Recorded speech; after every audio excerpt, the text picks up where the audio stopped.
Good afternoon, everyone.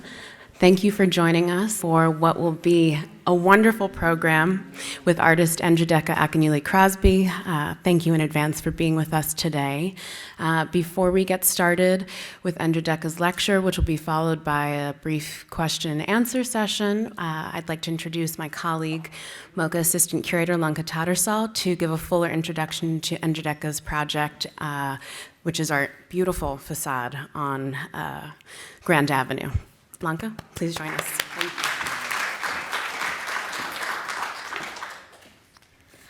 Good afternoon, everybody. It is my great pleasure today to introduce today's speaker, Njideka Akunyili Crosby. Akunyili Crosby is known for deftly combining collage, printmaking, drawing, and painting in sumptuous and cinematic large-scale works. She was born in 1983 in Enugu, Nigeria, and she lived in Nigeria until the age of 16. In 1999, she moved to the United States, and she now lives and works here in Los Angeles, luckily for us. In her work, Akunyili Crosby fuses Nigerian and American source materials, histories, and cultural references. She frequently depicts members of her family in domestic interiors rife with printed fabrics and vibrant greenery. Her intricately layered scenes reflect the rich complexity of contemporary lives shaped by post-colonial African cosmopolitanism and global hybrid identities. Akunyili Crosby received her MFA from Yale University in 2011, and that same year she was an artist in residence at the Studio Museum in Harlem. Since then, she's been the subject of numerous exhibitions. The first museum survey of her work in the United States took place at the Norton Museum of Art in Palm Beach, Florida, in 2016. In 2017, Akunyili Crosby was awarded a MacArthur Fellowship, which is colloquially known as the Genius Fellowship. Currently, she has a solo exhibition on view at the Baltimore Museum of Art and is also participating in Prospect 4 in New Orleans. And last, but very much not least, earlier this year, she unveiled her largest work to date, currently on view right here at MOCA, entitled Obodo, Country, City, Town, Ancestral Village. This large-scale mural wraps the entire surface of the museum along Grand Avenue and completely transforms the museum's facade into a work of art. If you haven't had a chance to see it yet, I highly recommend taking a walk along take a walk along the length of it, and also have a look at it across the street where the images really kind of crisp together. It's really, really magnificent. I have the great fortune of seeing this work almost every day, and I'm continually immersed in the work's magnificent leaps of scale, time, and space, and the endlessly inventive ways Akunyili Crosby has invited us to connect with the vast array of figures who people this composition. I would like to take this opportunity to express my great and deep gratitude to Njideka for sharing this stunning work with the city. And now, please join me in welcoming Njideka Akunyili Crosby. I almost feel like you did most of my work for me. I was sitting down there thinking, you should have written my bio for the stuff I just was complaining about. Thank you all so much for being here. It means a lot to me that you came for this lecture. I'm going to try, this is going to be a very heavy image talk. I'm going to try and get through all the pictures quickly so that we have some time for questions and answer. I want to start off by thanking MOCA for the invitation to be here to talk about my work, but also to thank them, especially Lanka, for inviting me to do the mural on the facade on Grand Avenue. I'll talk about the mural later on in the lecture. So I'm going to start off talking a little bit about some of my influences, but also point out some of the pictures you can pick out in my work if you look at a number of pieces.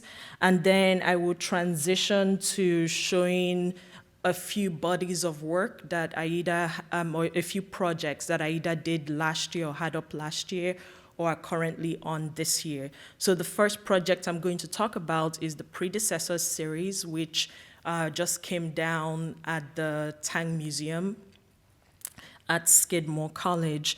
And then I'll talk about another series I have, The Beautiful Ones, which is a series I've been working on for a number of years, and I'm still working on it now, and it will be on view at the National Portrait Gallery in London at the end of this year. And I think another project I have on is the Baltimore project that is on right now, and I'll cap this by bringing it back to the Obodo, which is the project that is outside. So I love to begin with this photograph. This is not mine. I found it online when I was in grad school, and this is a picture that I love, and I've used it within my work. I'm wondering if it shows up outside. I use it a lot in my work because it really captures one of the facets of my interest, which is this generational shift that I'm interested in. So before I talk too much about it, I wanted to give a little bit of my history, which Lanka already touched upon. But I was born in Nigeria, and I left Nigeria when I was 16 and moved to the United States. And I'm going to talk a little bit about my time in Nigeria, my move to the United States, and how that personal history really plays into my work. So this photograph is of a very famous, popular Nigerian family called the Ademola Adetokunbos. The man, I do have a clicker. The guy sitting down was the Alake of Abeokuta, so he was a traditional ruler, and the guy standing is his son, who was sent to England to study, came back to Nigeria, and became a senior advocate of Nigeria. So I love this photograph because it really shows this huge shift that happened between generations.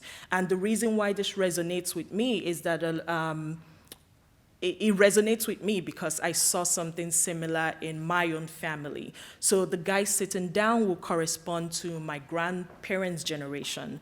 So of my 4 grandparents, I really only got to know my grandmother, but she didn't speak English, she never left the village. She really was a rural creature. And then the guy standing will correspond to my father and my mother and their generation. A lot of them were the first generations to leave the villages and go into cities, or for some of them, go out of the country for jobs, for education, and things like that. And then,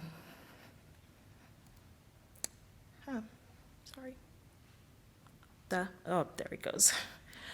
And then thinking of those 2 generations and jumping to my generation. This is a photograph of me and my sister. And so you have the generation that never left the village, the generation that went into the city and kind of ended up straddling village and city life. And then you have my generation that is having an even more complex notion of home. So when I was growing up, I used to spend summers and weekends in the village with my grandmother, but we were living in a small town so the small town is Enugu, but when I was 11, I went to boarding school in Lagos, which is a huge metropolis, one of the biggest cosmopolitan cities in Nigeria, and when I was 16, I came to the United States. So the life or the space I exist is even more fractured than my parents are. And there's an essay I think really sums this up. There's a Ghanaian writer called Taye Selassie that talks about this generation of Africans, and she uses the term Afropolitans. And the phrase she used to talk about them, she said they belong to no single geography, and they really exist in this in-between world of many places. So those are the things that drive my practice. So now I'm shifting a bit to some of the pictures that I love, or pictures that are relevant to my practice, or pictures that you find in my work. So I use a lot of pop culture images. And the reason why I like using pop culture images is I think of them as a way to map cultural influences in a place over time. So looking at album covers from the late 70s, early 80s, I don't know if anybody here is into high life music. I don't know if you know Sweet Mother, which was the biggest high life song on the planet for the longest time, and that was Prince Nikombaga. So looking at his album cover and thinking of his contemporary, who would that be? This is Two-Face Idibia, who did African Queen. That was the biggest song on the continent when it came out maybe like 10 years ago. My God, time flies. But the reason, I mean, there are multiple pictures of Two-Face. Why would I pick this picture? And this is a picture I use a lot, and I'm pretty sure it exists upstairs. But I love this. I love pictures that evince Nigeria as a multicultural space, or a space where different things have flown in to make it what it is. So Nigeria used to be a British colony, so I probably should have mentioned it when I showed the picture of the guy standing. Nigeria used to be a British colony, so every once in a while you'll come across pictures that show vestiges of the British presence. Our lawyers wear the white wigs. Tea culture is really big in Nigeria, and I'll talk about that later on in the talk. So there's that part of Nigerian history, but there's also, well, so the first part of what I think of is this British presence that is there, but it has mutated over time. And there's this second part I think about, which is the American influence that's there coming into the country when I was a child. So Nigeria has a lot of oil, and by the late 70s into the early 80s, there was a lot of money that was coming into the country from oil. So the Nigerian government was able to begin to purchase programming from the United States. So you begin to see a lot of American influence in the country. And it really was a very fascinating time, because the country almost moved from looking at the United Kingdom as the pace setter for cool, for lack of a better word, to looking not just to America, but specifically African American culture. So you begin to see a lot of tropes in sorry, I just had a freeze. I was telling Lanka that I'm a bit sleep deprived, so bear with me. You begin to see tropes of like music video, music imagery. So how did I get to all this? I asked the question, why would I use a picture like this? So I love a picture like this because if you look at it, it does two things, at least for me when I look at it. There are two things I believe this picture does. The first is that everybody recognizes it. There is this resonance it taps into because American culture is so global right now. So we see it and we understand that this is an entertainer or a musician doing this pose that we all recognize because we've seen it in music videos, we've seen it in magazines, we've seen it on album covers. So that's the first thing. It taps into this universal American culture that has been exported. But the second thing I like about it is that it announces its difference. So even though you see the reference to American culture, you do not assume this was taken in Atlanta. You know it was taken somewhere else. And that's what I look for, those pictures that do those two things. There's that recognition, but there's also that feeling of, but something is different. I don't know where this is. For some people, and for the other people who recognize it, there's that feeling of, I know exactly where this is or who this person is. So it really begins to bifurcate the audience that it's addressing.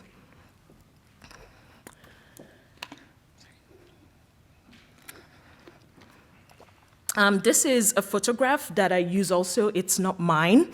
It's a picture of just a random event happening in Abuja in Nigeria. And the reason why I love this picture, and I use it a lot, and I truly do wish this was my photograph. I just feel like I can just put this up and not even do anything else. This says so much of what I'm trying to do with a lot more. But it really shows the hybridity of the country.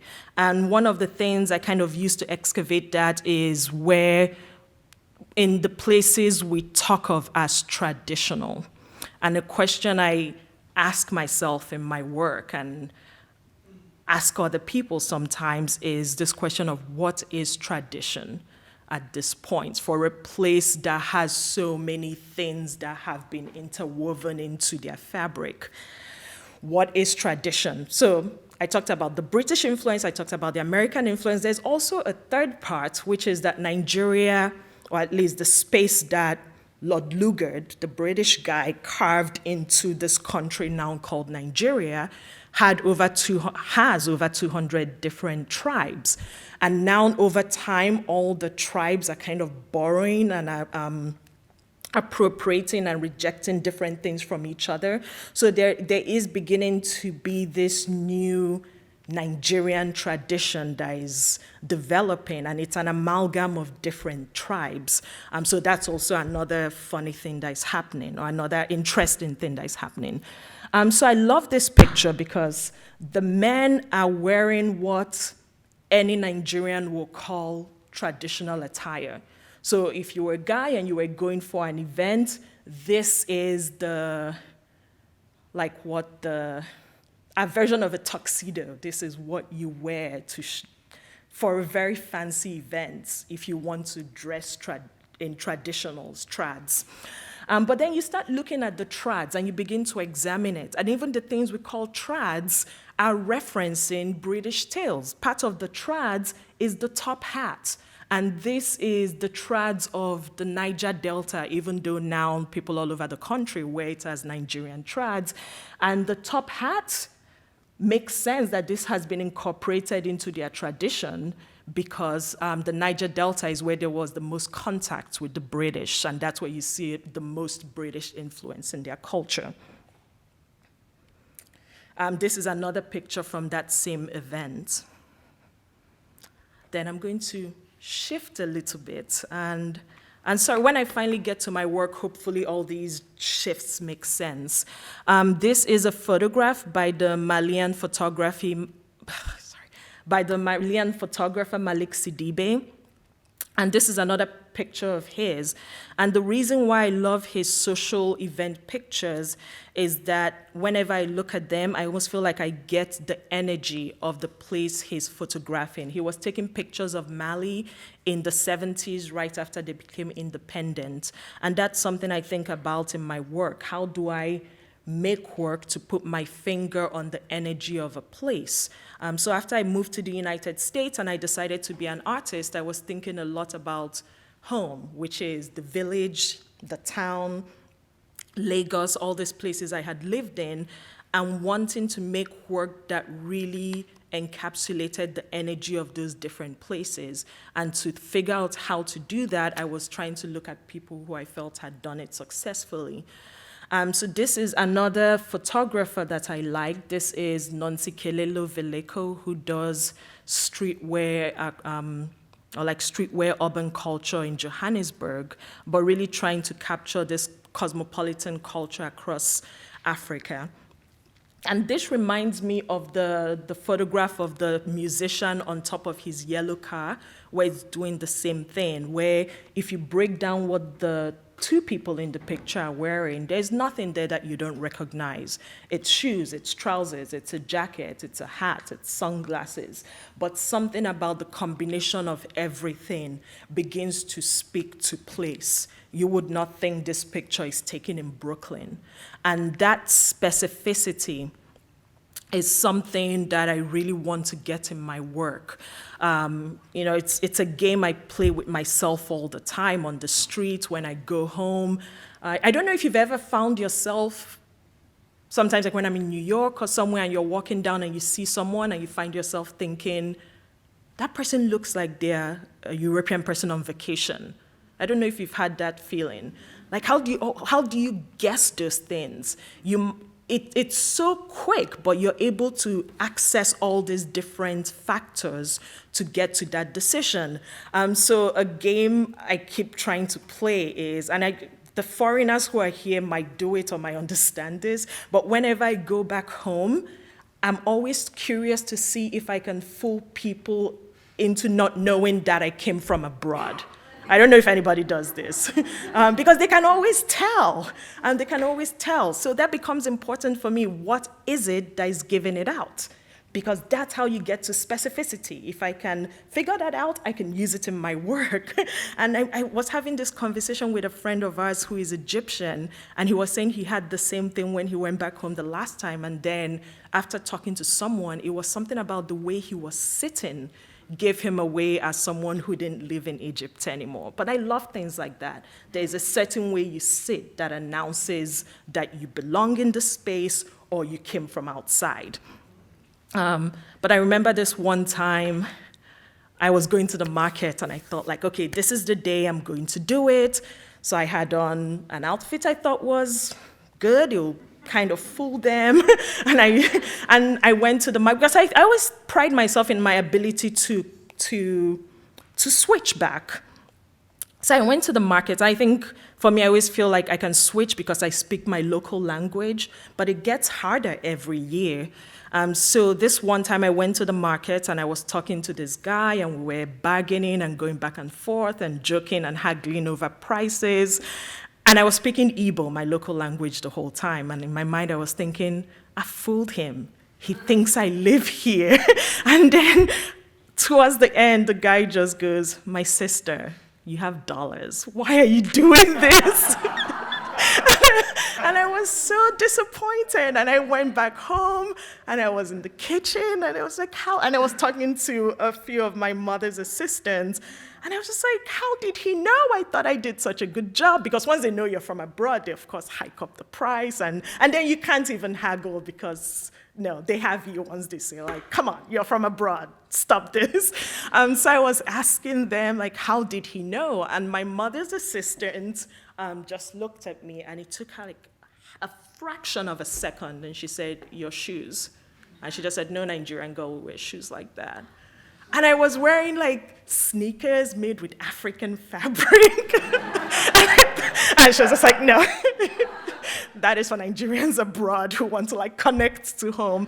But anyway, I love things like that because, sorry, I'm, like, derailing my own talk. But I think if you can pinpoint those things that place someone in a space or a time or in a socioeconomic class or any other thing like that, then in the work you can really begin to play with those to speak to a character or a composition that carries all these complexities. And I'll explain that more when I get to the practice, to my work. So if you see a work and you're able to decode the clues in it, you begin to get to a point where you feel like, the person who will wear that dress will not have that hairstyle and will not live in this house. I don't understand this. It's just too complex. Or like there are too many different places being hit, and that's what I want to do. So this is another album cover that I use a lot. This is a Nigerian musician called Chris Okotie, who was very active in the 80s. And I also love this because you see the Michael Jackson reference. And this comes in later on because one of the pieces in Baltimore is going to the National Portrait Gallery for a Michael Jackson show, and it features this prominently. So I'll talk about it more when I get there. This is a picture of Genevieve Naji. If anybody here watches Nollywood, she's one of the biggest actresses we have in the industry. But for people who don't recognize Genevieve, this looks like something that came from a 1970s blaxploitation movie. But that's fine with me. The reason why it looks like that is because we did consume that culture, so it has been integrated into what we quote in our imagery. And of course, I talked early on about the lawyers wearing wigs.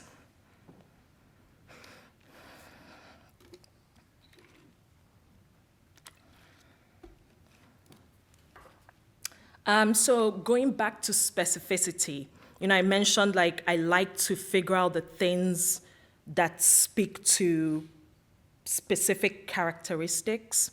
So something I've been using to explore this. So thinking of things that can use to know, things that can be signifiers of place, of time, of culture, and things like that is clothing, jewelry, architectural space, furniture, even something like windows. But something I play a lot with is hair. So this is a picture from a hair ad that I would have seen growing up. And so this hairstyle, which is called threading, is something that was very popular when I was growing up, but has really vanished over time. I know there are people in my generation who are trying to bring it back. So this is also one of those things. I use this hairstyle when I want to mark a character as being rural, because usually when I go back to Nigeria, you wouldn't see a Lagosian, like a Lagos girl, especially a very chic Lagos girl with this kind of hairstyle. It's a hairstyle I tend to, because it's something I look out for to photograph when I go home. And you tend to see it like when you go to the market or when you go to the village. So it's something people call rural because it's maybe too traditional. But then that also brings me to that question of what is tradition? Like, how far back do you go anyway? And this is a Nigerian photographer called J.D. Okayojekere, who for years photographed traditional hairstyles.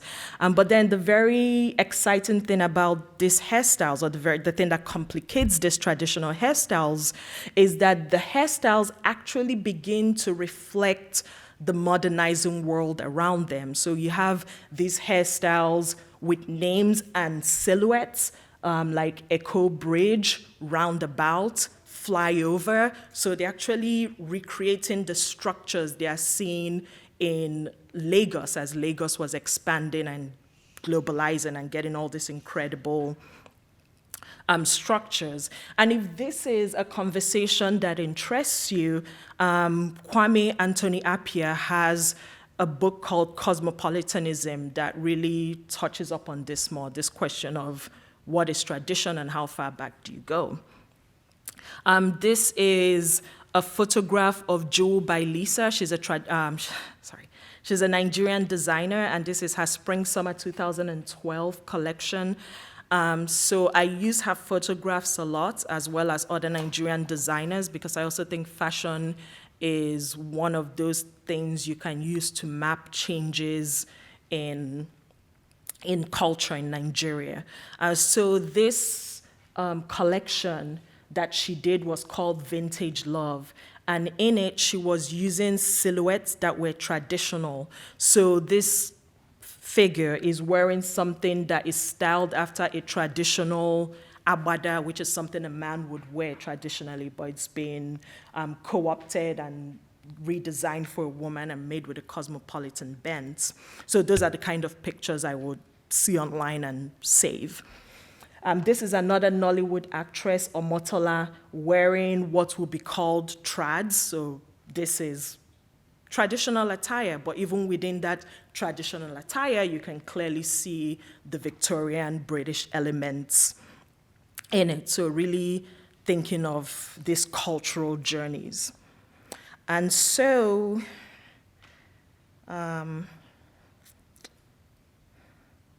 okay, so what I'm going to do at this point is, one is going to be short, one is going to be a little bit longer, is I'm going to try to take one element that I use in my work and map the history of it as a way to explain why I use that element. And I mean, I could do this for several other more, but I'll just stick to one for time. So as a lead into this is an old photograph of two Yoruba women.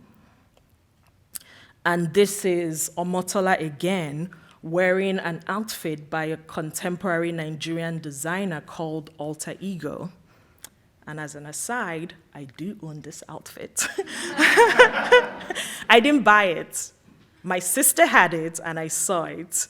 And it will make sense after I finish explaining why I love this picture, but I just thought, no, you have to give me this outfit. Like, it's not even a maybe, this is mine.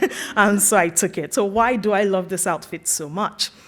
So this is Alter Ego. They're working right now, and they made this outfit that is a a skirt and a blouse that actually mimics the silhouette of the traditional Iran buba, which comes from the Southwest. But then instead of the big piece of fabric that you tie to get this drape, they actually cut and sewed the skirt to mimic draping, but it doesn't have it. So anybody who knows Iran buba knows this is what this is referencing, but it's being done in a very noun way.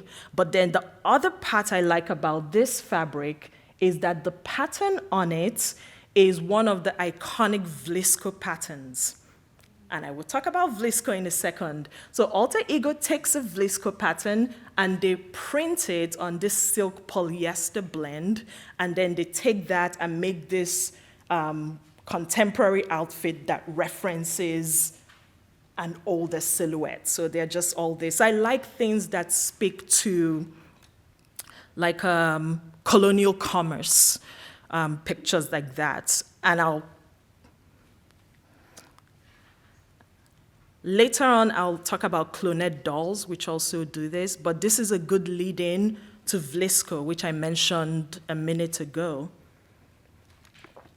So usually when you see a photograph, so in a lot of the photos I've shown, like this one, when you see someone wearing this patterned, simple, repeat, colorful fabric that for shorthand is just called African print. Did anybody see the show at the Fowler? Yeah, great. So, that was a great studio visit when they came, because it was like, this is what I've been researching and reading for years, and I can't believe there's going to be a show. So whenever you see those fabrics, they are usually Visco. At least Visco is the top level one. So Visco is a company that makes African fabric. So this is also that question of what is tradition, because African fabric, we consider it tradition, but it's actually not made in Nigeria. Visco is still printed in Holland today and shipped to the rest of the continent. So Visco was founded in 1846, and this was this company was founded to make fabric to sell to Indonesia because of the batik printing process that was so slow, but it ended up not getting a good market there. And after a few hiccups of trying to find a market, it came to Western and Central Africa and really caught on by the early 1900s. So this is just a picture of someone in the market selling Visco. So this is also one of those spaces where I think there really is this, this fabric carries a complicated history of colonial commerce, because it's not just,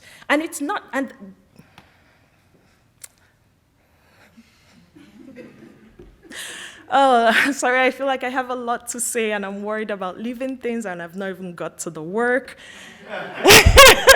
No, I was thinking what would help with the Visco is to talk about a principle that kind of overacts in my practice. But I think a lot about Homi Bhabher's idea of the third space. And the way the third space is described is when you have two cultures and they overlap, like a Venn diagram. The space where they overlap is the third space. And the exciting thing about it is that it's not just culture A plus B to give C. C is really a new thing. It becomes like a transcultural space. But you are able to recognize elements from A and elements of B, but it really is its own thing, but it's also a place that is very active and alive because it's constantly changing and growing and adopting and appropriating new things. And Nigeria is that. So there's the one part of Nigeria is that, but I also feel like by virtue of my life history, I exist in a space like that. So for my work, I tend to look out for things that exist in that kind of space. So now I'll go back to Visco, and I think this helps. And one of those things is the portrait fabric, which shows up in the work outside. So you have Visco making these fabrics, and shipping it to the continent, and the fabric really catches on. But the really cool thing about Visco is it actually becomes a back and forth. So once they realized that the continent was their biggest consumer, they actually started making designs that spoke to that market. So they had things like Nkrumah's pen, or they had Jumping Horse that was for Igbo women when they were doing their Christian women's group. So it became a slight back and forth, even though it's Hollandic and it's a European company and it's sent to us.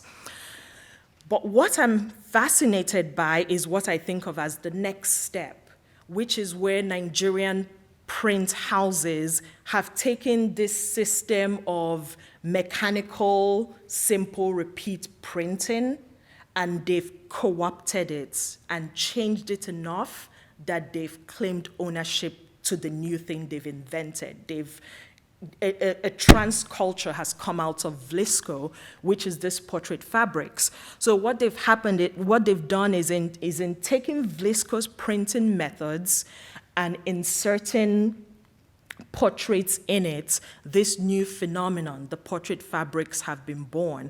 And it's only found on the continent. The only time I found it outside the continent was when I was in New York, and I saw the President Obama ones in Harlem. And the first person I asked had imported it from Kenya, and the second person I asked printed it in the United States, but they had seen it when they traveled to an African country. So that really speaks to what I'm doing in my practice, because you did mention my education a little bit, but the bulk of my painting practice, or the bulk of my painting training, happened in the United States. Actually, all of my painting training happened in the United States, from the Community College of Philadelphia to Swarthmore College to the Pennsylvania Academy of the Fine Arts to Yale University. But I spent the most time at the Pennsylvania Academy of the Fine Arts. And anybody who has gone to an academy will tell you that it's really traditional rigor in your training. And so what I've been trying to do since then is really trying to find how I can take that tradition that I inherited in the academy, this Western way of painting, and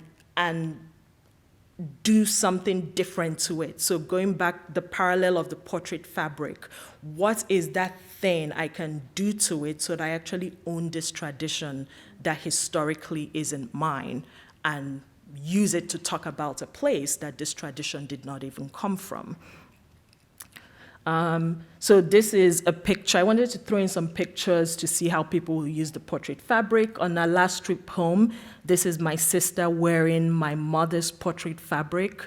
So this is also an attire that is very traditional, but then once you really unpack the history of how the fabric came about and the styles and all that, they really get back to this question of what is tradition.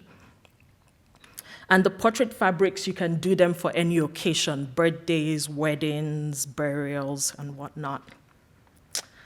Okay, so now I'm finally getting to the work. Yeah. Sorry, more pictures before I get to the work. Okay, so this is the first project I'm going to talk about. I'm going to try and get through the projects quickly so I get to the mural. This is about the project that just came down in Skidmore, the Predecessor series. So I mentioned earlier that I used to spend my weekends in the village and my summers in the village with my grandmother. And this is a picture of our house in the village. I went to Nigeria in 2012, and I went back to the village and I got them to open the houses. So this is my grandfather's house where my grandmother lived, who never left the village and didn't speak English. And when I was about 10, my dad built a house next to his grandfather's house. And I like this picture because it really speaks to a very normal scene in Nigeria, this colonial architecture next to this very different 1990s Nigerian architecture side by side. This architecture as a marker of time is something I use as well. So I had gone to the village and I wanted to take pictures of some couches up in the parlor up there. But after a while, I went in and I took some pictures, and it just didn't feel right. And I was trying to rectify it, and I realized I had to go to my grandmother's house to take pictures, because that's actually where I used to stay when I went to the village, and that for me is what really represented the village. So I got them to open the house, and I went in and I took a set of pictures that I've been working on since. So at that time, she wasn't alive anymore, but she still had things set out the way she left it.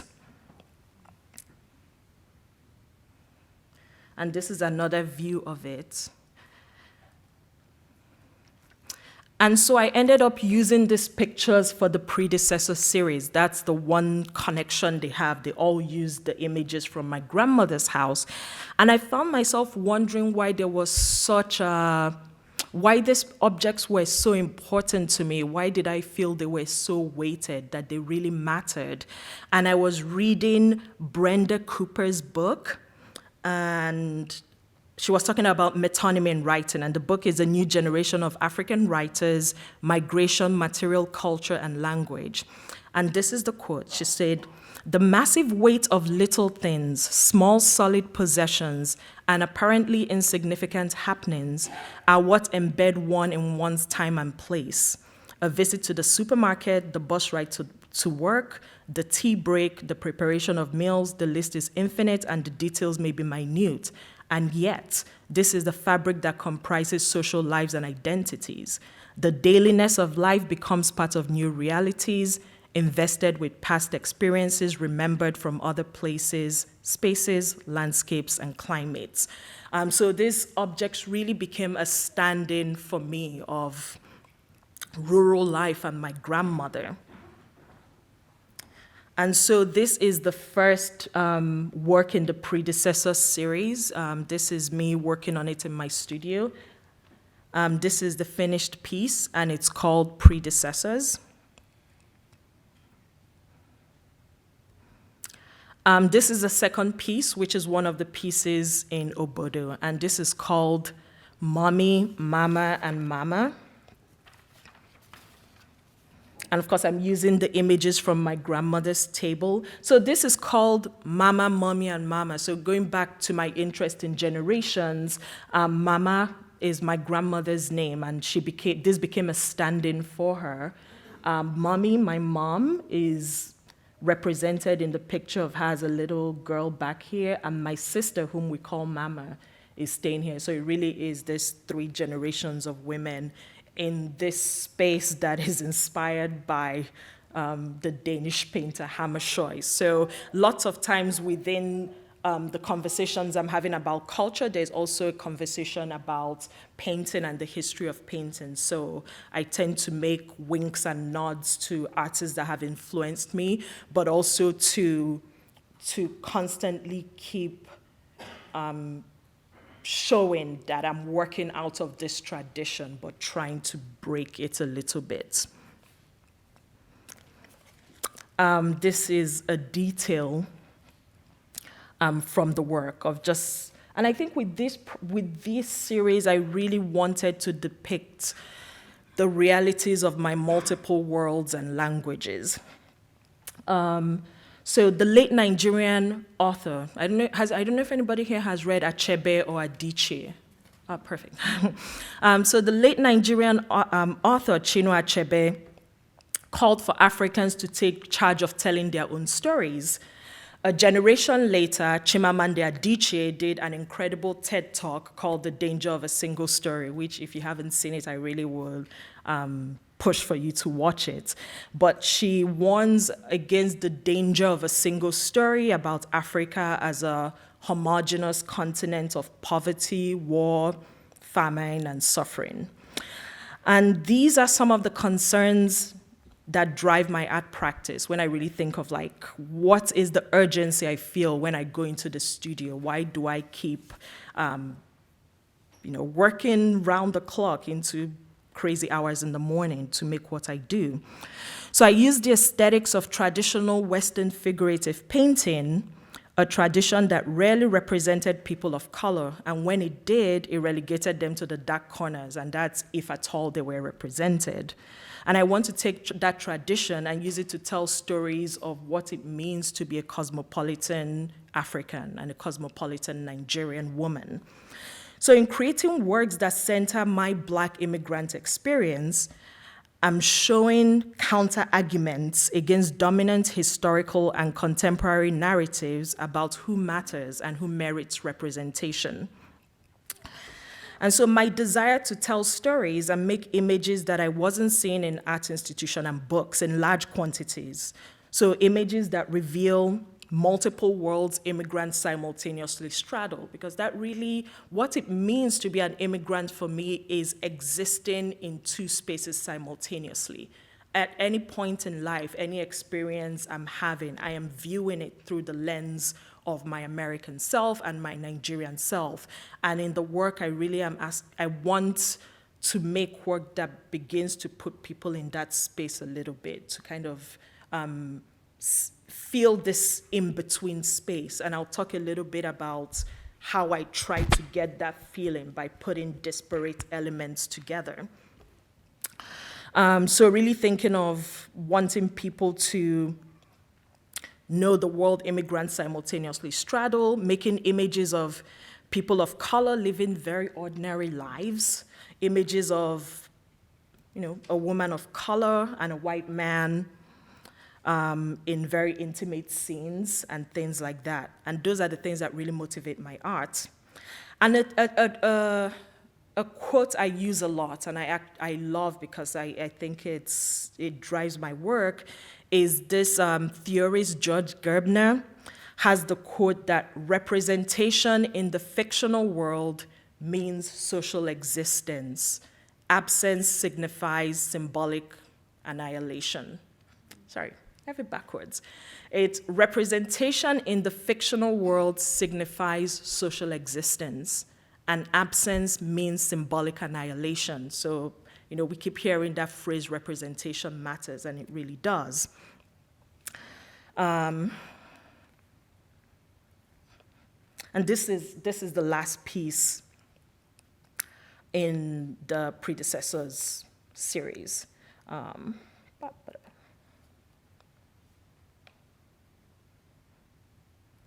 Okay. So now I'm showing a little bit of Velázquez. So that's the first series. I'm going to show the second series and try to explain a little bit what's an example of how I arrived at a series.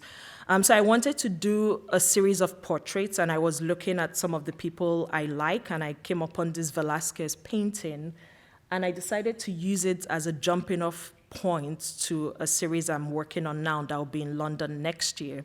So this piece led to that piece.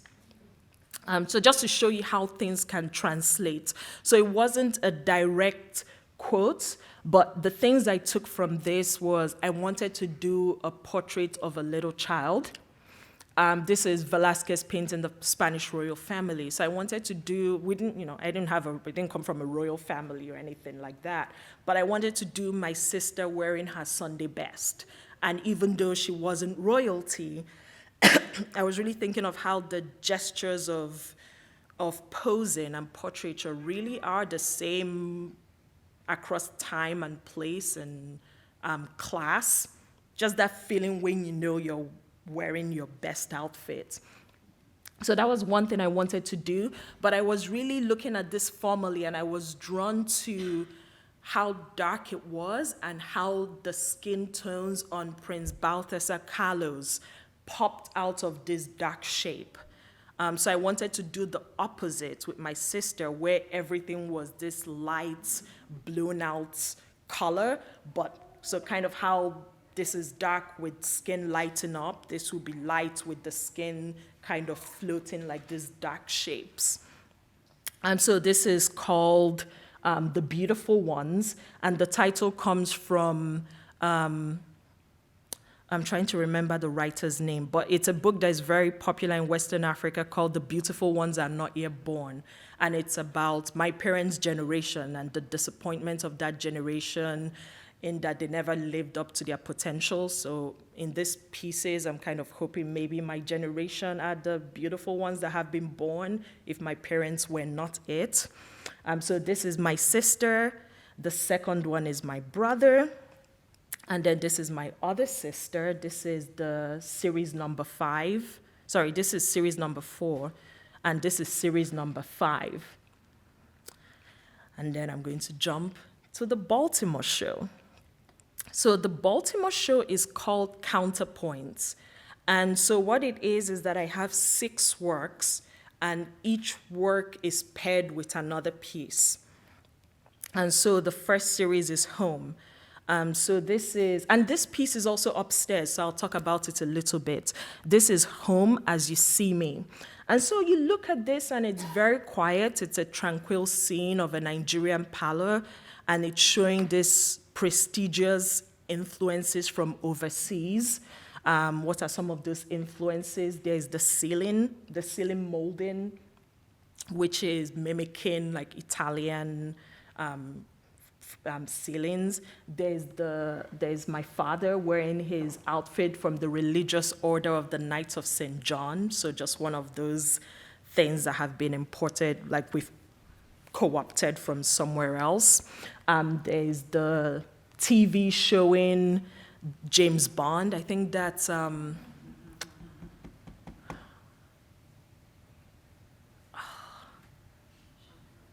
I'm trying to remember the James Bond movie.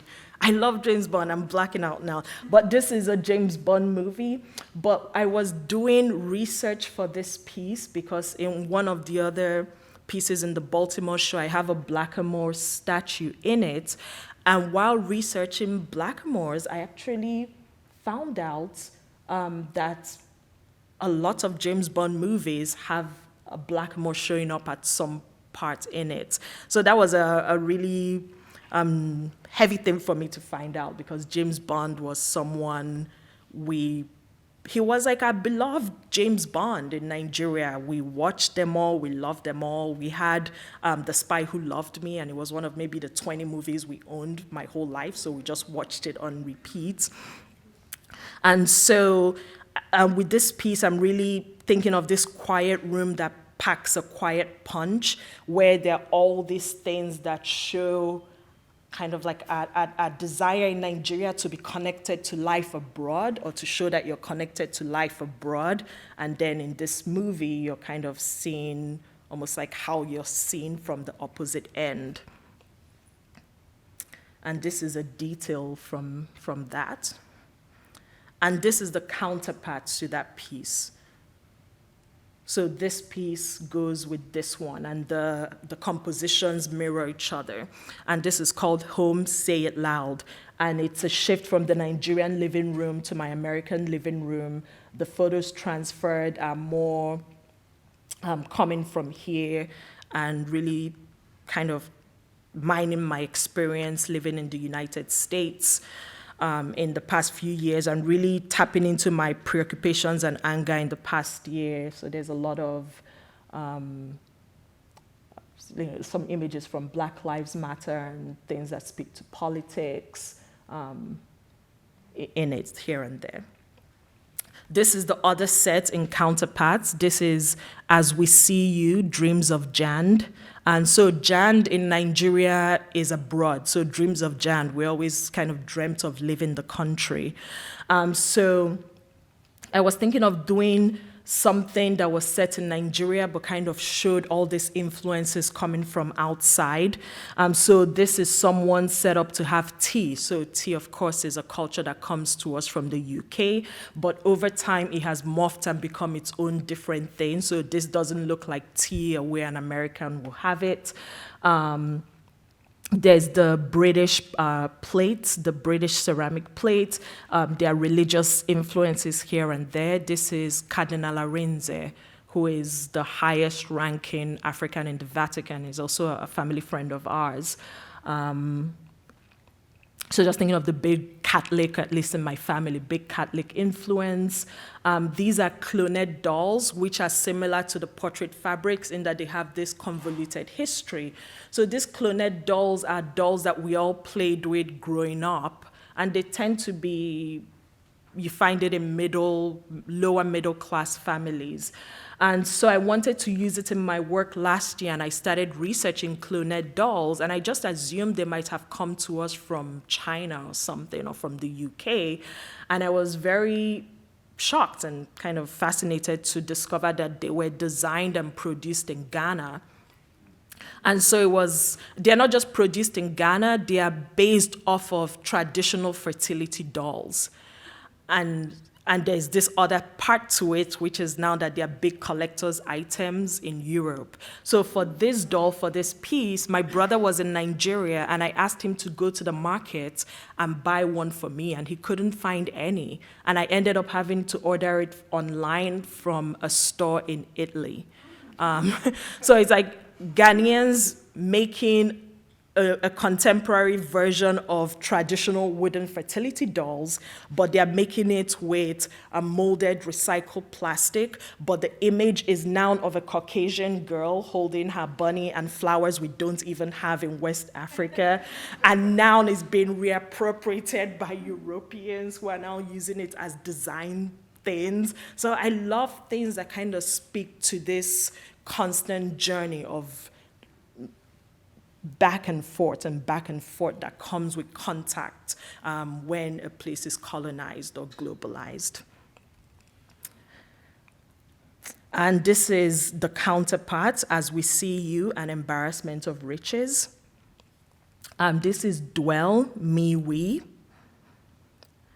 And this is the counterpart, Dwell, Ashebi, which means family cloth, and you see the portrait fabrics coming again. And this is a detail of it. So I'm going to zip through some shots of the Baltimore piece so that I can get to the MOCA work, which is here. So the MOCA wall.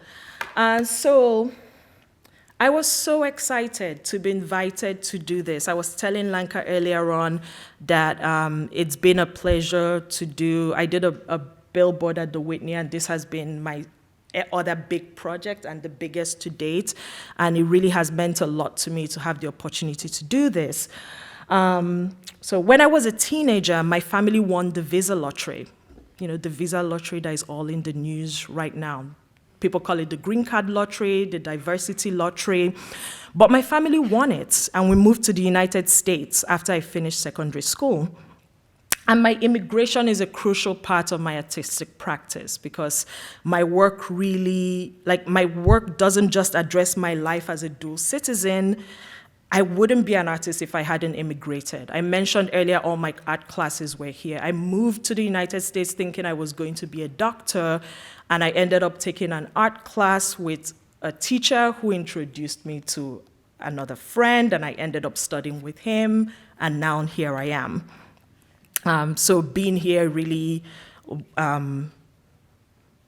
was part of my story as an artist. So I use my experience as a Nigerian American to make paintings that are quiet, but yet paradoxically bold and powerful in their contribution to the immigrant narrative. Like that really is something that matters to me. Like I want, and this goes back to thinking of Chimamanda's danger of a single story. I want to complicate the stories out there about what it means to be an immigrant, what it means to come from a country like Nigeria, and how it isn't just this one story that we all have. So in light of current political discussions on the place and desirability of immigrants, especially Black and brown immigrants, I have never felt more urgency in my work or in my practice. So I think of my work as challenging what Adichie calls the single story of Nigeria and Africa as a place of poverty, sufferings, fraud, and corruption. And to that end, it was really important to me to have my work in a public realm, in a space that is easily accessible for free to people outside, to demographics outside the museum visitors. So I really just want to say thank you again, Lanka, for inviting me to do this. It meant just more to me than you can imagine. And so this is, sorry, I have problems with left and right. This is the left. This is the left panel on the piece, and it's made up of 3 works, and I'll touch up a little bit on the 3 works. And this is the right panel, and it's made up of 3 works. And so this work is called Obodo, country, city, town, ancestral village. So when I was making this work, I knew what I wanted, and I picked out pictures that really spoke to a back and forth. And when I was trying to come up with the title, I was kind of circling around something that was like home and away, here and there, village, city, something to that end. And eventually I settled on Obodo, and it was such and it's just one of those things that once you have it, you just know it's right. Because I was thinking of doing like city village, and I was thinking, what is the Igbo word for city? And it was Obodo. What is the Igbo word for village? It's Obodo. What's the Igbo word for country? It's Obodo. What's the village word for town? And all these things have so I like that it's this one word that really splits into multiple things. So it's like this multiple identities that rest on the same set of alphabets. So this is the first work I used in it. This is mama, mommy, mama. And I talked about it a little bit earlier on, so maybe I'll skip it. And the second work is actually what I think of as the sister to this piece, which is this. This is called Super Blue Omo. And of course, the tea set comes in a lot. I keep going back to tea because it's such an important thing for me as a marker of something that is familiar, but if you're not Nigerian or if you're not from a culture that takes tea like this, there's also that feeling of, I don't quite understand why there's this blue box over here. Whereas for someone else, they'll know like, oh yeah, that's sugar. And so I was really trying to, going back to specificity. This is set in sorry, I remembered something important I didn't talk of earlier, but I was talking of how in trying to make work about the third space, I like putting disparate elements together. Like I keep putting multiple things together so that there's this tension that exists. So one of the ways I do it is to play with inside and outside. So usually when things are set inside, there's always an outside fighting in somewhere. Or playing with, in terms of formal decisions, playing with areas that are very flat and areas that are very noisy, or areas that are very gently modeled with areas that are maybe more crudely painted. So really changing the languages of painting I use, really changing the languages of image making, playing with the past and the present, or the past, the past and the present. So with this was set in my Philadelphia apartment, and for me, this, the futon is something that is very easily identifiable to anybody who's had a futon. But futon is not something we have in Nigeria at all. I never saw a futon until we came here. So this is a futon, and this is a shade, which we also don't use in Nigeria. When I was doing this work, it actually brought back a memory for me. When my sister was in elementary school, she won an academic competition, and for the prize, they gave her a lampshade. And from when she got it, it might still be in our garage somewhere. We didn't even know what it was. We used to play with it and wear it as a hat. So we just don't use it. I just never saw a house. So those are things that for me really mark a space, a domestic space, as not Nigeria. But I felt if I was doing this play on disparate elements, and there was the futon that every post-college person knows immediately, yep, IKEA, and this. But then, of course, you go outside and there are mango trees and things like that. But I wanted something else that kind of pulled it the other way. And of course, the TV is an old model, so that also pulls it into a different time. And I was thinking of what to put on the TV. Did anybody here grow up in Nigeria? No, okay. But this is, I feel like this is the piece Nigerians love the most. Because every Nigerian who sees this just goes, oh my God, about this. So this is actually one of the ones I'm proud of because I feel the specificity was so successful.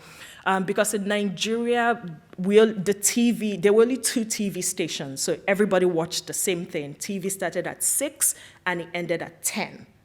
And so there's a whole generation that has the same memories for TV shows, commercials, and things like that. And this was maybe one of the handful of commercials that played on TV. So you heard this like every 40 minutes. And it had a jingle that came with it. So I wanted to kind of pick up something that if you saw it and you knew it, it takes you back to a place and a time. And just this like spontaneous resonance. And it became this commercial for a detergent called Super Blue Omo. This is titled Tea Time in New Haven. And it's funny because I had someone write about it once, and they were talking about how God, I'm really drawing a blank. The title, they were saying the title of the piece is a play on my time in New Haven and my time in Nigeria. And I kind of chuckled when I saw that because it's called Tea Time in New Haven because the place I grew up in Enugu is actually called New Haven. Except we called it New Haven, Enugu. So this is also another tea setup, and this is a piece I can talk about for a long time. So of course, there you go, there it comes in again. I was doing a talk once, and somebody asked me, like, why is there a sink in the living room? And there was somebody there who was from Mumbai, India, who was actually like, that makes total sense to me because we have sinks in our dining room as well. But this is a piece where I wanted to play with languages of image making. And this is a piece where I wanted to have a fun conversation with other painters. I wanted it to be a game. So if you were in front of this work in real life, you really could move slowly through it and have a lot of fun trying to figure out how things were done. So for instance, this mug is a printed out image with a wash on it, and then it's cut out and collaged. But this one is a transfer print done directly into the paper. And I believe the top of this is painted, this side is collaged, and this side is printed. And this bread, half of it is printed, the other half is painted. So I wanted this like seamless, things just kind of seamlessly flow into each other, but I'm quoting all these different ways an image can be made. So I think like with this is a collage, and the dark part is a wash, and with this one is a collage, and the dark part is just the image printed darker. Like you go to preview, you make it darker, and I cut it out and glued it on top. So there are lots of like fun game things like that in this piece. This is wedding souvenirs. So this is the fabric from my brother's wedding. This is a photograph of me in my traditional wedding dress, which is also like traditional. The fabric is from India. This is also from somewhere else in Europe. And there you see the mugs again that were made for my wedding, the souvenir mugs. And this is, I already talked about, this is the last one, and this is the second to the last one. This is Cassava Garden. And this is a simple piece that I really like a lot. This is my favorite works of mine. So I wanted to really speak to this here and there, or I wanted to make a work that spoke to this odd world that cannot exist, but to do it in a very simple way, with not even using a figure. So I came up with this piece. So similar to the way that I use my grandmother's table as a stand-in for like rural life, I've been working a lot with plants and thinking of plants as stand-ins, because plants can be really specific. So I was thinking, something I keep thinking of to explain how plants can be or not be specific. Something like palm trees. Palm trees have absolutely no specificity to them. There are palm trees in Nigeria, there are palm trees in Los Angeles, there are palm trees in Dubai, there are palm trees in Oregon. Putting a palm somewhere doesn't tell me anything about place. But there's this plant with the red stalk, cassava. And in Nigeria, the only time I see cassava is when I go to the village. So when I go back home and I'm in Enugu, which is the town, and we're going to the village for an event, that's usually your first clue that you've got into the village. You start seeing cassava farms. So that became really specific for me, the same way my grandmother's table was. So I was thinking, okay, if the cassava speaks to that, what speaks to my life in Los Angeles? So I was thinking of the Indian rubber plant, which you see a lot in like mid-century modern style interiors, but also thinking of color as a marker of place. And you see someone like David Hockney do that a lot. It's like, how do I pick a color that speaks to this very specific kind of lights that you see in Los Angeles? I don't know if anybody knows Alex Israel's work. Yeah, but I also think of his work as very LA, and it's something about those lights that look like the sunset in Los Angeles.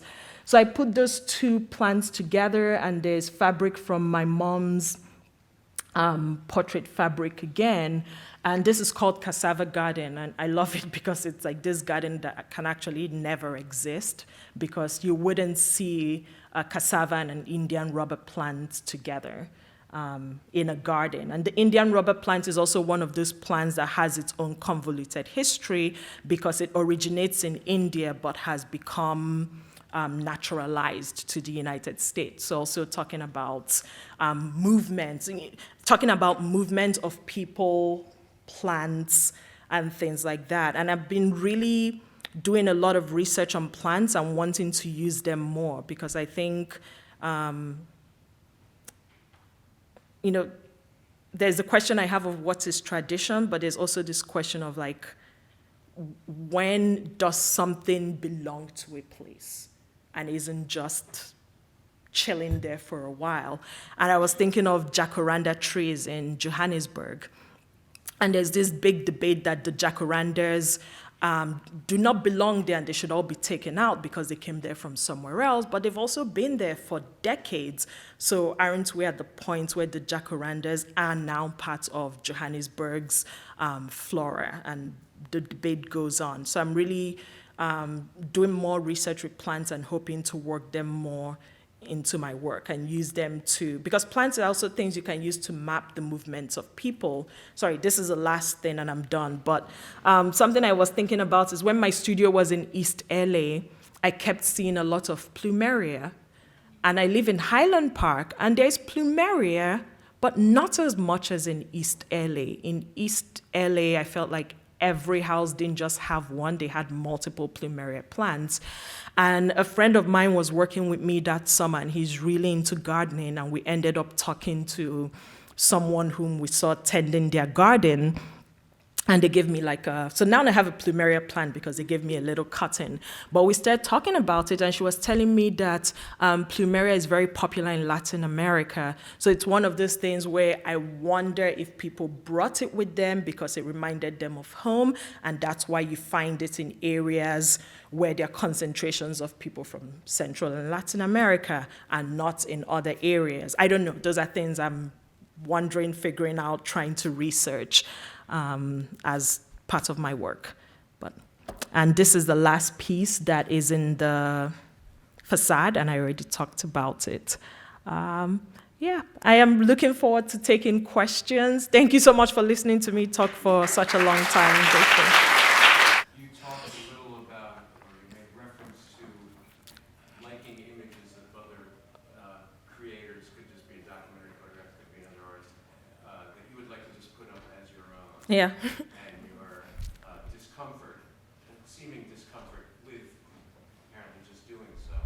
I wondered if you could articulate. Oh, sure. When you feel compelled to change about others' work, or to what degree Yeah. it can be yours. No, I think what it was with that picture is, I don't know if you have ever experienced it, but sometimes you come across something that does what you're trying to do, but you think it does it more effectively. And you just think, oh, why am I doing what? Like, why do I even bother?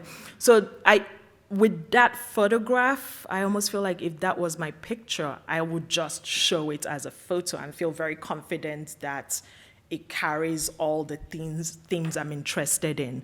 So I love that picture. I have no issue with it. I wish it was my picture.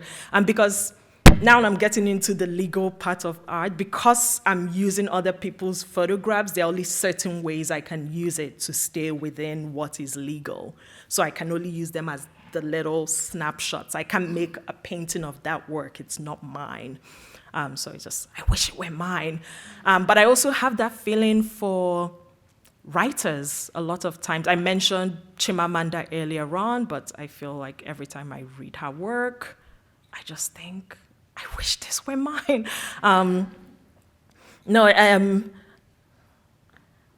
Sorry. I don't know if that answered your question. Maybe? Yeah, it did. Aside from the legal aspects, I was wondering more also in terms of the analogous to your third space or creating something that is now yours, how much you would have to deviate from, say, that one image if you were to just make it a painting until you felt like it could be now yours. Oh, I wouldn't even try because of the legal aspect. And I felt even if you take away the legal aspect, I wouldn't do anything to it because it doesn't need anything to be done to it. It already hits all those points I'm interested in. I don't know if that makes sense. It's men wearing traditional outfits. They are the vestiges of British presence showing in it. So I felt like it was successful as it was. Yes?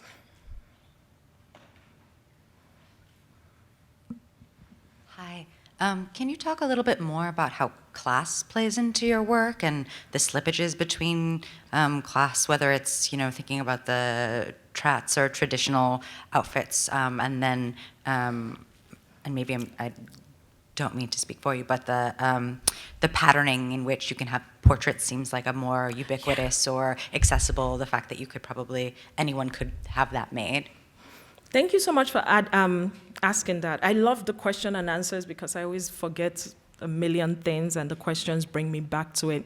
But class is part of the work. It's just maybe not as obvious because the clues or maybe the markers are harder for non-Nigerians to read. And, the work is based on my biography. And the one that is very well known is the moves I've made in my life, most especially my move from Nigeria to the United States. But I also mentioned within Nigeria, I went from village to town to city. But something else that also happened in my life that plays a big role in the work is that there was a big socioeconomic shift in my family. So when we were growing up, we were fairly low middle class for a long time. And so I went to school in Lagos, and I was by the time when I went to Lagos, it was the first time I had ever entered a plane. I was that person that you could probably say, I'm trying to think of what would be obvious and I wouldn't have known. But in Nigeria, we have a term for it. It's called Raz, and it's someone who is just not backwards, but not sophisticated, because we lived in a little town that was very homogenous. All our friends were of the same class as us. We didn't have satellite television. It was too expensive. So we didn't really have a connection to the world outside, apart from 20 movies, including James Bond.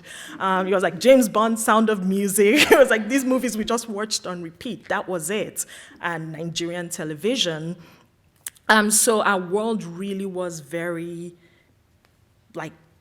insulated.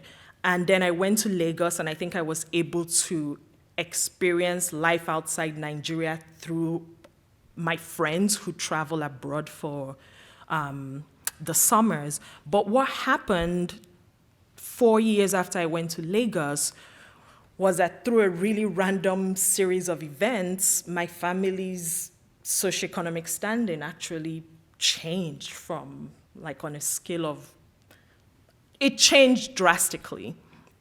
So that's also a hybrid space I feel I exist in within myself.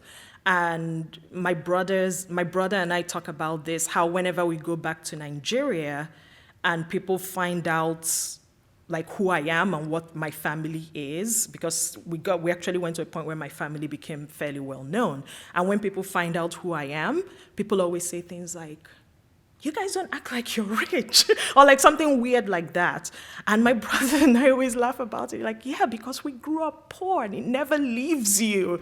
And so that's also one of the things I feel I grapple with in my life. It's just, I am this, so there's this combination of like Nigeria and America, rural and cosmopolitan, but there is also this combination of poor and rich, because you never leave both. I still carry both with me.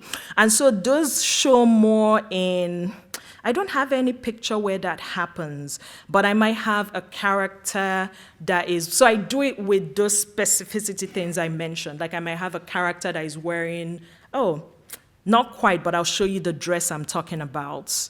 But this is an outfit that I've used a number of times, the outfit she's wearing. It's a Nigerian designer called Tiffany Amber, that if you were like a cosmopolitan Lagos, Abuja girl, you might recognize and you will know what it means for a character to be wearing Tiffany Amber. But I might have that character wearing that, but have the village hairstyle, or be in a room that signifies something else. So when you can really begin to break those down, there's that feeling of, I don't understand this person. They don't quite fit in any box.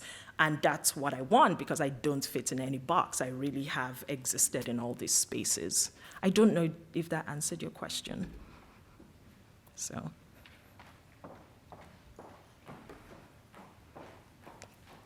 Hi, I have two questions to you. Yeah. What are the artists you influenced by? And there's a question, because you have a lot of details in your work, and the size is quite, impressive, big.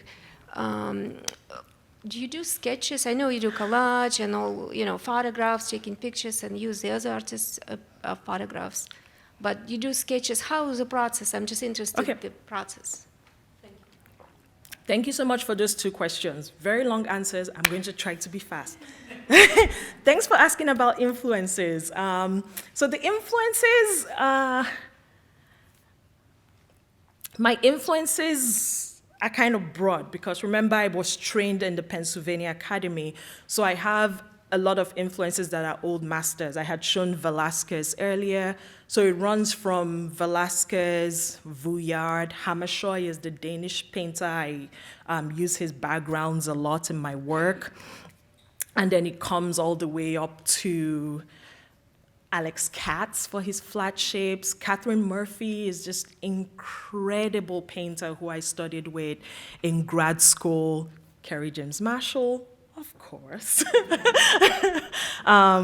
to Wengechi Mutu, who has been like a mentor to me. Michelin Thomas was one of my advisors in grad school. I'm going to leave and just be like, I forgot this person. But yeah, so it really ranges. And a lot of photographers, I showed some Malik Sidibe, Seydou Keita, Nancy Kelelo Veleko. But so I feel like there's the art influence, but I always feel the need to talk about my literary influence, because it's just as important as my artists that influence me. So on the literature side, I already mentioned Chinua Achebe, Chimamanda Ngozi Adichie, Binyavanga Wainaina, Ngugi wa Thiong'o, Juno Diaz, probably maybe pretty well known. And so I always feel like when I'm in my studio and I get stuck, or I feel like I need help, there are two things I could do. I either pull out a book and look at an artist to get inspired or get out of my slump, or I read one of my favorite writers. And the reason why I keep coming to literature is like, it's similar to the thing with the portrait fabrics. There is this parallel in what they're doing, and what happened with the portrait fabrics, and what happened with the Nigerian designer who appropriated Visco patterns and made this cool thing. And so for a long time, I felt like, going back to your question of when you see something and you feel it's yours, when I was in grad school, when I was trying to figure out where my work was going, I knew what I wanted to say, but I didn't know how I wanted to say it. And I was really at a period where I was struggling, but every time I read those people I've mentioned that I love, there was always that feeling in me of, this is it. This is what I want to do. And so for a lot of my second semester of my first year, what I was trying to figure out is, how are they doing what they're doing? Like, why do I read someone like Chimamanda Adichie and feel, I wish this were mine? Like, she's hitting the notes I want to hit, but I want to do it with art, and she's doing it with writing. So to figure out what I want to do, I have to really get to the root of how is she doing this. So I actually ended up taking a Caribbean diaspora class, and later on I took an African post-colonial theory and literature class. And so what I spent a lot of time doing in that class was reading the works that resonated with me and trying to break down the strategies of what they were doing, if I could figure it out. Because what I realized early on, I knew that what they were doing wasn't about the stories. There was something else going on. Like, Chinua Achebe didn't feel like coming home when I read it because he was writing about Nigeria. That, to some extent, but there was something else. And I realized it was the way he was using the English language. And I almost felt like if I can begin to figure out the moves these writers are making, I can extrapolate from that and use it in arts and really develop an analogous practice. And I think one of the breakthrough moments for me was reading a paper Chinua Achebe had written about the English language, because another writer I love is Ngugi wa Thiong'o, and one of the big debates that was happening in African literature was about English. Should African writers write in English, or should they write in their local languages? And of course, Ngugi wa Thiong'o felt they should write in their local languages because language is something that carries culture. So what does it mean if you're using English? And Chinua Achebe's point of view was that English has come to us, and we've adopted English to such a point that this English is now our own. So his argument was, it's not that you shouldn't. So his point was, you should write in English, but you should write in an English that is yours. And he has this quote where he said, the English language, when altered, can be made to bear the burden of my African experience. So he's really saying, the way I do this is I alter the English language so that I own it. And people have now labeled what he did as Nigerian English. And it was one of those things that when I read it, it really was this like eureka moment in my head. Like, oh my God, that's what it is. Because when I read Chinua Achebe, the English he uses is specific to Nigeria. Especially because I introduced Anani to Chinua Achebe.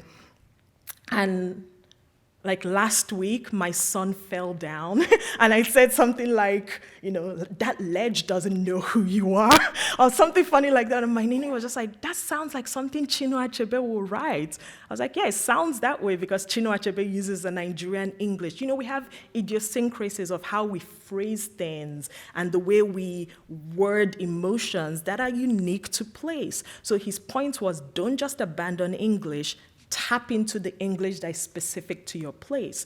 And I don't know if anybody here loves Junot Diaz or has read Junot Diaz, but he's doing the same thing, but coming from the side of someone from the Dominican Republic living in the United States. So even as much as I love his work, I'm very aware that I'm on the outside looking into a space. Like, he's centering his experience in his story, and Chinua Achebe centers the Nigerian experience, and that's why there's just that feeling of coming home when I read it. But anyway, that's why I love the writers, and I keep going back to them. The second question about process, it's one of those things that I found out it's almost not worth answering if I don't have pictures.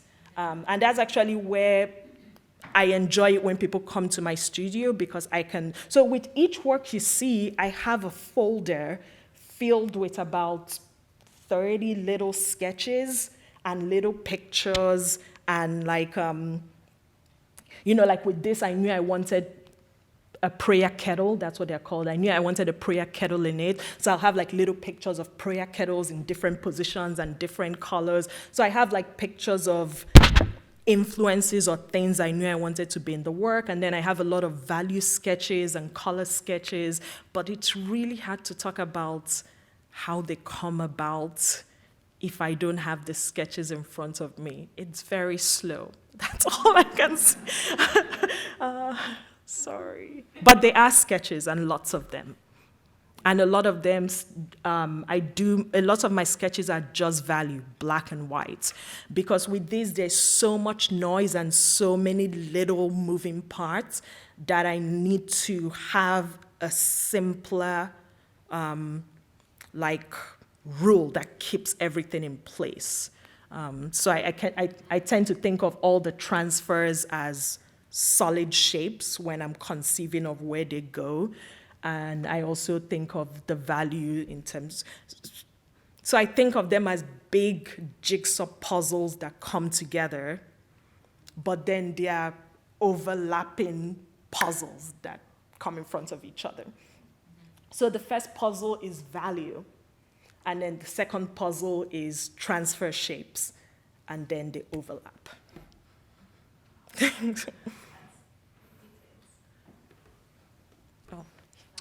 Hi, thank you. First, I just want to say thanks for this incredible gift to the city of Los Angeles. I've got the pleasure of working at the building right next door, and it's an amazing inspiration to start my day walking into the office looking at your... No, thank you. My question, it might be related to the last question, so feel free to refer me to that answer, but for me at least, one of the most distinctive and frankly, magnetic aspects of your work is the collage, the kind of portraiture collage that's, perfectly depicted there. And a little bit about process, when you put is there a story when the pictures go together, or are they, a little bit about your process in the background in the collage with the portraitures? I'm just curious about that. The little pictures behind? Yeah, so thank you for asking. There are different ways the little pictures, the little transfer. So there are two ways I use the transfer. This is also transfer. Sometimes I transfer things in little bits. I take one big picture and I transfer it in bits till you have a full image. And then sometimes I transfer individual little pieces. So with the individual little pieces, they vary from piece to piece, but they're just an extra tool I have. Sometimes I go to like my greatest hits, and I have certain things I use a lot, and I talked about some of them, like there's Joe by Lisa, there's Onyeka Onwenu, there's Chimamanda Adichie, the Nigerian Army, my traditional wedding.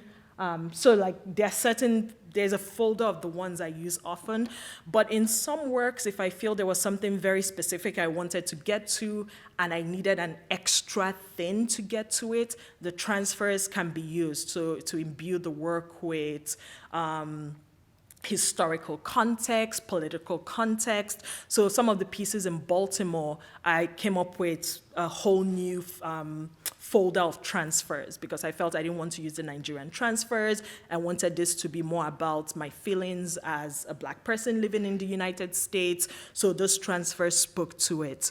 And another example I can show you is, like this piece is thinking of influences we've had in Nigeria, but more specifically, Michael Jackson's influence on in the country, but also thinking of it through time, because time is something that comes up in the work a lot, sometimes more subtle. So this is an album cover of Chris Okotie in his Michael Jackson garb, and then this is P Square, which I just found out last month they broke up, which I'm still sad about. But P Square, up until they broke up, were the biggest musicians on the continent. They're twins, two brothers. And they started off as Michael Jackson impersonators. And they were called Smooth. I have spent like way too much time reading about them. Well, you know, when you're in your studio, like on the internet, you're like, oh, this is work, right? this counts. I'm just gonna watch music videos. So they started off as a Michael Jackson impersonating duo called Smooth Criminals when they were in college. And then over time, they became their own thing, P Square, and they became huge. But when Michael Jackson died, they did this tribute video called Personally, and they dressed up like him. So I knew that this piece was going to end up going to the show about Michael Jackson. So I wanted to do something about Michael. So the show is about artists depicting Michael Jackson, but I didn't want to depict Michael Jackson because whenever I thought about Michael Jackson, it was more through the lens of his influence. He was just this huge force in Nigeria, and he was almost like this. It's just one of those things I have for me to explain. It was this. His influence was seen everywhere. It was ubiquitous, and I wanted to show that a little bit. And thinking of how it's constant, it's still ongoing. It's not just something that happened in the 80s. So you have Chris Okoti in the 80s, but you also have P Squared that is making music that is influenced by Michael Jackson. So sorry about the microphone. Can I move? Okay, so thinking of that, so you were asking about the little transfers. So once I had that set out, I felt like the tea table wasn't doing it enough. So this was one where I painted the table and did everything. And initially I was going to have a scene of like a living room with a couch and a doily on it, but I just felt like it wasn't getting to what I wanted, so I decided to put transfers here. And so I wanted the transfers to reiterate that. So here I actually changed the transfers a bit more. So a lot of the transfers were linked to music. So this is Asha, Onyeka Onwenu, who was really big in the 80s. You see the Clarinet dolls come up. This is the Banj, who is also, like if P Square is number 1, the Banj is number 2, and he's also been influenced by Michael Jackson. That's the Banj again. Does anybody know Njideka? So this is I'm not going to segue into Njideka's music. He did the classy man. Bambi. But this is Njideka wearing this military attire that was really popularized by Michael Jackson. These are P Square wearing the red jacket, and you see them again. There's homage to Michael Jackson. This is actually another Nigerian musician in the 80s that is influenced by Michael Jackson, and so this is Chris Okoti, and this is Chris Uba. So there's a lot of stuff like that, and that's Asha again, that's P Square. So this had more music references, but also had some military stuff thrown in, because the Njideka military attire, Michael Jackson military attire, just kind of led me to, because Nigeria was a military dictatorship from when I was born up until when I left in 1999. So you just can't see Michael Jackson without thinking of Abacha and Babangida in their military gear, because that was every night on TV for my whole life in Nigeria. So that has some of that too. But you know, it's just like